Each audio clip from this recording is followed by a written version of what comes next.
Hi guys, welcome back to new video. എല്ലാവർക്കും പുതിയൊരു വീഡിയോയിലേക്ക് സ്വാഗതം. രേണുസുതിയാണ് നമ്മുടെ ടോപ്പിക്ക്. താല്പര്യമുള്ളവർ മാത്രം കാണുക, അല്ലാത്തവർ ദയവ് ചെയ്ത് നമ്മുടെ ചാനലിനകത്ത് വേറെയും വീഡിയോസ് ഉണ്ട്, അതൊക്കെ ഒന്ന് പോയി കാണുക.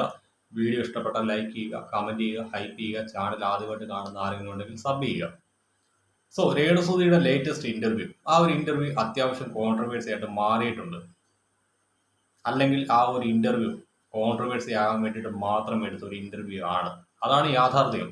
ഈ ഒരു ഇന്റർവ്യൂ അത്യാവശ്യം വിവാദമാകണമെന്ന ലക്ഷ്യമിട്ടുകൊണ്ട് തന്നെ എടുത്ത ഇന്റർവ്യൂ ആണെന്ന് ആ ഒരു ഇന്റർവ്യൂ കാണുന്ന ഏതൊരു സാധാരണക്കാരനും മനസ്സിലാവും. കാരണം മറ്റൊന്നുമല്ല, ഈ ഒരു വീഡിയോയ്ക്കകത്ത് കിച്ചു എന്ന് പറയുന്ന രാഹുൽ ദാസിനെ കുറിച്ച് പറയുന്നുണ്ട്, കൊല്ലം സുധിയുടെ കുടുംബത്തെ കുറിച്ച് പറയുന്നുണ്ട്, യൂട്യൂബേഴ്സ് ആയിട്ടുള്ള ഷെഫീനെ കുറിച്ച് പറയുന്നുണ്ട്, അതുലിനെ കുറിച്ച് പറയുന്നുണ്ട്. എന്നാൽ ഈ ഒരു ഇന്റർവ്യൂ അത്യാവശ്യം കോൺട്രവേഴ്സി ആയിട്ട് മാറുമെന്നുള്ള ധാരണ ഉള്ളത് കൊണ്ട് തന്നെയാണ് ഞാൻ എൻ്റെ മെയിൻ ചാനലിനകത്ത് സെക്കൻഡ് ചാനലിനകത്ത് ഈ ഒരു ഇന്റർവ്യൂവിനെ ബേസ് ചെയ്ത് 2 വീഡിയോസ് ചെയ്തത്. അതിൽ എൻ്റെ സെക്കൻഡ് ചാനലിനകത്ത് ചെയ്ത വീഡിയോക്കകത്താണ് അതുലിനെ കുറിച്ചുള്ള പരാമർശമുള്ളത്. ആ ഒരു വീഡിയോക്കകത്ത് ഞാൻ വ്യക്തമായിട്ട് പറഞ്ഞിട്ടുണ്ടായിരുന്നു, ഈ ഒരു പരാമർശം അതുലിനെ കുറിച്ചാണ് നടത്തുന്നതെങ്കിൽ അവൻ ഉറപ്പായിട്ടും ഇതിനൊരു മറുപടി നൽകും. വീണ്ടും രേണുസുതി ലൂപ്പ് നമ്മുടെ സോഷ്യൽ മീഡിയയിൽ ആക്റ്റീവ് ആകുമെന്ന്. എന്തായാലും അത് തന്നെ സംഭവിച്ചിട്ടുണ്ട്. അതില് മറുപടിയുമായിട്ട് രംഗത്ത് വന്നിട്ടുണ്ട്. നമുക്കതൊന്ന് കണ്ടു നോക്കാം. രേണു ഒരു ഇന്റർവ്യൂ ലേറ്റസ്റ്റ് ആയിട്ട് കൊടുത്തിട്ടുണ്ട്. ആ ഇന്റർവ്യൂവിൽ കുറെ കാര്യങ്ങൾ പറയുന്നുണ്ട്. എന്നെ അടക്കം അതിന്റെ അകത്ത് വലിച്ചിട്ടിട്ടുണ്ട്. അതുകൊണ്ടാണ് ഞാൻ ഇതെടുത്ത് റിയാക്ട് ചെയ്തത്. അതിന്റെ ഇടയ്ക്ക് അല്ലാണ്ടൊക്കെ വന്നു പോയ ഇന്റർവ്യൂവിലൊന്നും ഞാനൊന്നും മിണ്ടിയില്ല. അതുപോലെ കിച്ചുവിനെ നല്ല രീതിയിൽ കുറ്റപ്പെടുത്തുന്നുമുണ്ട്. ഓക്കെ, അപ്പൊ കുറെ കാര്യങ്ങൾ എനിക്ക് സംസാരിക്കാനുണ്ട്. എനിക്ക് വേറെ രേണുവിനെ ഇപ്പൊ വലിച്ചിക്കറി ഒട്ടിക്കാനോ കുറ്റം പറയാനോ അങ്ങനെയൊന്നും ആരും പ്രതീക്ഷിക്കുന്ന ആ ഒരു വീഡിയോ അല്ല. പക്ഷെ എനിക്ക് കുറച്ച് ക്വസ്റ്റ്യൻസ് ചോദിക്കാനുണ്ട്. ഉത്തരം രേണുവിന് തരാൻ പറ്റുമെങ്കിൽ താ. സത്യം പറഞ്ഞ രേണുസുതി വിഷയത്തിൽ അതൊരു സാധാരണ ചെയ്യുന്ന രീതിയിലുള്ള വീഡിയോ അല്ല കണ്ടത്. ഞാൻ പലപ്പോഴും അതുലിന്റെ വീഡിയോസ് ഞാൻ കണ്ടിട്ടുണ്ട്. അതിൽ അത്യാവശ്യം അഗ്രസീവായിട്ട് തന്നെയാണ് രേണുസുതി ടോപ്പിക്ക് കൈകാര്യം ചെയ്യാറുള്ളത്. പക്ഷേ ഈ ഒരു വീഡിയോ മാന്യമായിട്ട് തന്നെയാണ് ചെയ്തിരിക്കുന്നത്. പിന്നെ അതുലിനെ സംബന്ധിച്ചിടത്തോളം പറയുകയാണെങ്കിൽ അതിൽ മിസ്ലീഡിങ് തംബ്ലൈൻ വെക്കുന്നതിനകത്ത് ഉസ്താദാണ്. കാരണം മറ്റൊന്നുമല്ല, ഈ ഒരു വ്യൂവേഴ്സിനെ സ്വന്തം ചാനലിലേക്ക് ആകർഷിക്കാൻ വേണ്ടിയിട്ട് പലപ്പോഴും ഈ തംബ്ലൈൻ മിസ്ലീഡിങ് ചെയ്ത് വെക്കാറുള്ളത് പതിവാണ്. ഞാൻ പോലും അങ്ങനെ ഇടയ്ക്കൊക്കെ വെക്കാറുണ്ട്. അങ്ങനെ വെക്കുന്ന വീഡിയോസിന് നല്ല വ്യൂസ് എനിക്ക് കിട്ടാറുണ്ട്. ഞാൻ എപ്പോഴും ഒന്നും അങ്ങനെ വെക്കാറില്ല. എനിക്ക് ചുമ്മാ തോന്നുമ്പോൾ ഒരു തമാശയ്ക്ക് ഞാൻ വെക്കും. ആ വീഡിയോസ് എല്ലാം അത്യാവശ്യം നല്ല രീതിക്ക് റീച്ച് ആവാറുണ്ട്. ആ ഒരു വിഷയം മാത്രമേ ഉള്ളൂ അതുലിന്റെ കാര്യത്തിനകത്ത് എനിക്ക് ഇച്ചിരിയെങ്കിലും ഫോൾട്ടായിട്ട് തോന്നിയിട്ടുള്ളൂ. പക്ഷേ അയാളൊരു യൂട്യൂബറാണ്. അയാളുടെ ചാനലിലെ വ്യൂവർഷിപ്പ് എപ്പോഴും മെയിൻറ്റെയിൻ ചെയ്യേണ്ടത് അയാളുടെ അനിവാര്യതയാണ്. എന്തായാലും ഈ ഒരു വിഷയവുമായി ബന്ധപ്പെട്ട് അതുലിന് ചോദിക്കാനുള്ള ചില ചോദ്യങ്ങൾ നമുക്കൊന്ന് കണ്ടുപോകാം. എനിക്ക് ചോദിക്കാനുള്ളത്, ഇപ്പൊ രേണുവുമായി ബന്ധപ്പെട്ടിട്ട് ആരും വീഡിയോസ് അങ്ങനെ ചെയ്യാറില്ല. ഓക്കെ, റിയാക്ഷൻ വീഡിയോ ആരും ചെയ്യാറില്ല. ആ ഒരു ഗ്യാപ്പില് എന്തിനാണ് റിയാക്ഷൻ വീഡിയോ ചെയ്യുന്ന എന്നെ പോലുള്ളവരെ വന്ന് ചൊറിയുന്നത്? ഞാൻ വലിയ മറ്റേ പേരായിട്ട് റിയാക്ഷൻ വീഡിയോ ചെയ്യുന്നവനൊന്നുമല്ല. പക്ഷെ എന്നാലും എനിക്ക് വല്ലപ്പോഴൊക്കെ റിയാക്ട് ചെയ്യാറുള്ളതുകൊണ്ട് പറയാം. അപ്പൊ അങ്ങനെയുള്ള നമ്മളെപ്പോലെ ഉള്ളവരെ എന്തിനാണ് വന്ന് ചൊറിയുന്നത്? നമ്മളെല്ലാം നിർത്തി വിട്ട് തേച്ച് മാച്ച് വിട്ട കേസുകളാണ്. അപ്പൊ നിങ്ങൾ വീണ്ടും വന്ന് ചൊറിയുന്നത് എന്തിനാണെന്ന് ചോദിച്ചു കഴിഞ്ഞാൽ, നിങ്ങൾക്ക് റീച്ച് ഇല്ല, നിങ്ങൾ ഇടുന്ന വീഡിയോസിക്ക് റീച്ച് ഇല്ല. അപ്പൊ നമ്മളെ ചൊറിഞ്ഞ് നമ്മൾ തിരിച്ചു പറഞ്ഞ് അങ്ങനെ വരുമ്പോ വീണ്ടും ഒരു ഫൈറ്റ് വരും. അത് ആൾക്കാർ കയറി കാണുമെന്നുള്ള ഒരു നല്ല ബോധം രേണുവിനുണ്ട്. നെഗറ്റീവ് ആയാലും ലൈൻ ലൈറ്റിൽ നിൽക്കുമെന്നും റീച്ച് കിട്ടുമെന്നും രേണുവിനറിയാം. ഓക്കെ, അത് തന്നെയാണ് ഇവിടെ മെയിൻ ഒരു സാധനം. അതിന്റെ പിന്നാലെ തൂങ്ങി പിടിച്ചുള്ള കളിയാണെന്ന് ഏവനും അറിയാം. സോ അത് തന്നെയാണ് കാരണം. മറ്റൊന്നുമല്ല, രേണുസുതി എന്ന് പറയുന്ന വ്യക്തിയെക്കുറിച്ച് പഴയ പോലെ ആരും യൂട്യൂബിൽ സംസാരിക്കാറില്ല. അതുകൊണ്ട് തന്നെ രേണുസുതി എന്ന് പറയുന്ന കണ്ടന്റിന് പഴയ അത്ര പ്രാധാന്യം നമ്മുടെ യൂട്യൂബിലോ മറ്റ് സോഷ്യൽ മീഡിയ അക്കൗണ്ടുകളിലോ ഇല്ല. ആ ഒരു റീച്ച് തിരിച്ചു പിടിക്കാനുള്ള ഒരു പരിശ്രമം തന്നെയാണ് ഈ ഒരു ഇന്റർവ്യൂ എന്ന് പറയാതിരിക്കാൻ പറ്റില്ല. കാരണം ഈ ഒരു ഇന്റർവ്യൂ കൃത്യമായിട്ട് കോൺട്രവേഴ്സി ആക്കണമെന്ന് ലക്ഷ്യമിട്ടുകൊണ്ട് തന്നെ ഷൂട്ട് ചെയ്തതാണ്, അപ്ലോഡ് ചെയ്തതാണ്. ഇതിനെക്കുറിച്ച് ഞാൻ രേണുസുതിയുടെ 1-2 സുഹൃത്തുക്കളുമായിട്ട് സംസാരിച്ചു. അവരും പറഞ്ഞത് ഇതിപ്പോൾ അനാവശ്യമായിട്ട് ഇവരുണ്ടാക്കുന്ന ഒരു വിവാദമാണ്. ആൾക്കാരും തന്നെ ഈ ഒരു സബ്ജക്റ്റ് എടുക്കുന്നില്ല, സംസാരിക്കുന്നില്ല. അവർക്ക് മര്യാദയ്ക്ക് ആ ഒരു വഴിക്ക് പോയാൽ മതിയായിരുന്നു.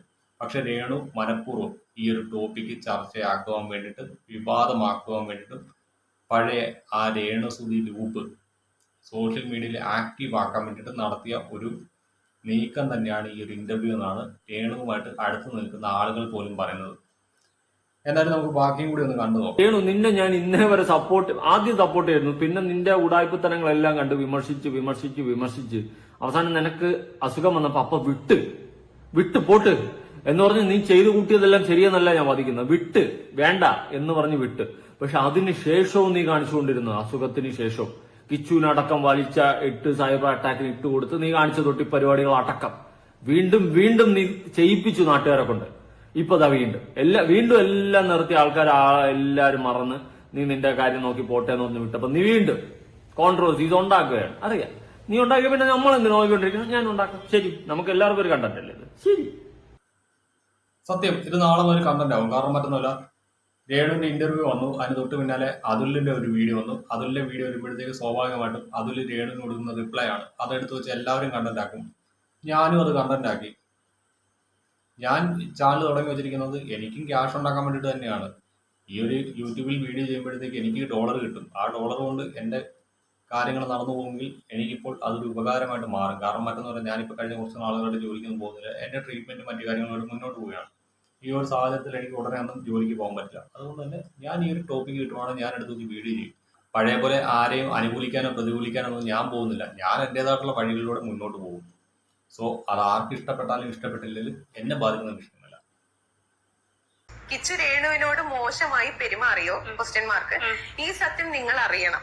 പിന്നെ രേണുവിന്റെ ഗർഭം പിന്നെ ഒരു മോർ ഇട്ടിട്ടുണ്ട്. എനിക്ക് തോന്നി ഗർഭക്കഥ എനിക്ക് തോന്നുന്നത് ഞാൻ ബിഗ് ബോസിൽ ആയിരുന്നപ്പം ഇറങ്ങിയ സംഭവമാണ്. ഞാൻ രേണു തള്ളാൻ നിൽക്കരുത്. ഞാൻ ഇങ്ങോട്ടുള്ളത് കണ്ടിട്ടില്ല. ഞാൻ ഒന്നും അറിയാണ്ട് സംസാരിക്കുന്നവനല്ല രേണു, ഒന്നും അറിയാണ്ട്. ഓക്കെ.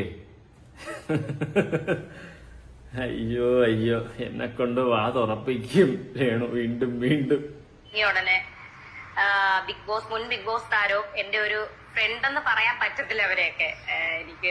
ഞാൻ ഫ്രണ്ട് എന്ന് കരുതിയ ഒരാള് എന്നെ പറ്റി ഇറക്കിയ ഒരു സംഭവമാണ്. ഞാൻ സുധിച്ചേട്ടന്റെ മരണത്തിന് ശേഷം ഞാൻ വീണ്ടും അത് കുത്തിപ്പൊക്കുക എന്ന് കരുതരുത്, ഞാനത് സംസാരിച്ചു. ഹനാന്റെ കേസ് വലിച്ചിടുന്നത്, പഴയ കേസൊക്കെ വലിച്ചിട്ട് ഇതിന്റെ ഇടയിൽ കൂടി ഇവളാണ് സംസാരിക്കുന്നത്. ഇതൊക്കെ നാട്ടുകാർ വിട്ട് നാട്ടുകാരെ കാര്യം നോക്കിപ്പോയി. ഞാനടക്കം വിട്ടടേ. ഇത് വിടാതെ പിടിച്ചോണ്ടിരുന്ന ഒരാളാണ് ഞാൻ, ആ ഓപ്പണായിട്ട് പറയാം. ഓക്കെ, പക്ഷെ ഞാൻ പക്ഷെ വീണ്ടും എന്നെ വലിച്ചിട്ട്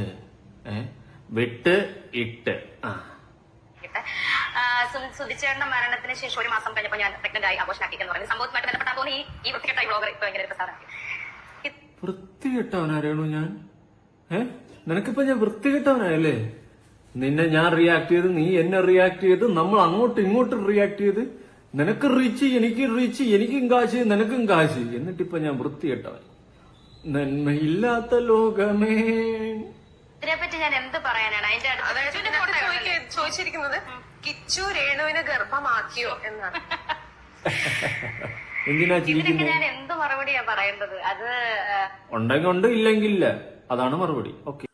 സോ ഇതിലൂടെ രേണു ലക്ഷ്യമിടുന്നത് മറ്റൊന്നുമല്ല കേട്ടോ, സോഷ്യൽ മീഡിയ റീച്ച് തന്നെയാണ്. അതായത് ഈ ഒരു ഇന്റർവ്യൂവിനകത്ത് അനാവശ്യമായിട്ട് ഈ പറയുന്ന അതുലിനെയും ഹനനെയും ഷെഫീനെയും ഒക്കെ വലിച്ചിഴക്കുമ്പോൾ സ്വാഭാവികമായിട്ടും ഇവര് റിപ്ലൈ കൊടുക്കും. ആ റിപ്ലൈ കൊടുക്കുമ്പോൾ ഇത് വീണ്ടും കോൺട്രവേഴ്സി ആവും, സോഷ്യൽ മീഡിയ ചർച്ച ചെയ്യും. അങ്ങനെ വരുമ്പോൾ വീണ്ടും രേണുസുതി ലൂപ്പ് നമ്മുടെ സോഷ്യൽ മീഡിയയിൽ ആക്റ്റീവ് ആവും. അതിലൂടെ വീണ്ടും രേണുസുതി എന്ന് പറയുന്ന വ്യക്തി സോഷ്യൽ മീഡിയയിൽ റീച്ച് നേടിക്കൊണ്ട് മുന്നോട്ട് പോകും.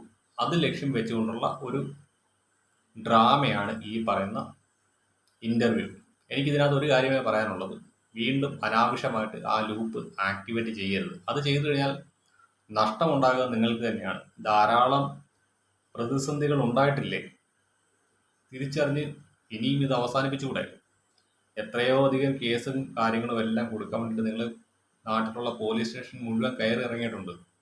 ഇനിയും വേണോ അനാവശ്യമായിട്ടുള്ളൊരു വിവാദം? ഇപ്പോൾ നിങ്ങളൊരു രോഗത്തിന് അടിമപ്പെട്ടിരിക്കുന്ന ഒരു വ്യക്തിയാണ്. ആ രോഗം ചികിത്സിച്ച് ഭേദമാക്കി ആ ഋതപ്പൻ്റെ കൂട്ടത്തിൽ സന്തോഷമായിട്ട് ജീവിക്കാനുള്ള പരിശ്രമങ്ങൾ നടത്തുക. നിങ്ങൾക്ക് ഇനിയും തിരിച്ചു വന്നിട്ട് ധാരാളം ഉദ്ഘാടനങ്ങളും ഷോർട്ട് ഫിലിമും റീലും എല്ലാം ചെയ്യാണ്ടുള്ളതല്ലേ. അതുകൊണ്ട് കഴിവതും വിവാദങ്ങൾ ഉണ്ടാക്കാതിരിക്കുക. എന്തായാലും ഇപ്പോൾ തുറന്നുവിട്ടിരിക്കുന്ന ഈ ഒരു ഭൂതം ഉടനെയെങ്കിലും കുപ്പിയിൽ കയറുമെന്ന് എനിക്ക് തോന്നുന്നില്ല. എന്തായാലും വരുന്നിടത്ത് വെച്ച് കാണാം.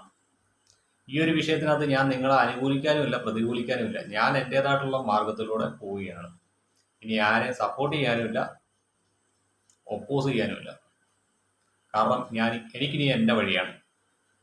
അനാവശ്യമായിട്ടുള്ള ഒരു കോൺട്രവേഴ്സിയിൽ ചെന്ന് തല വെക്കാണ്ട് എനിക്ക് ടൈമില്ല. Okay, by.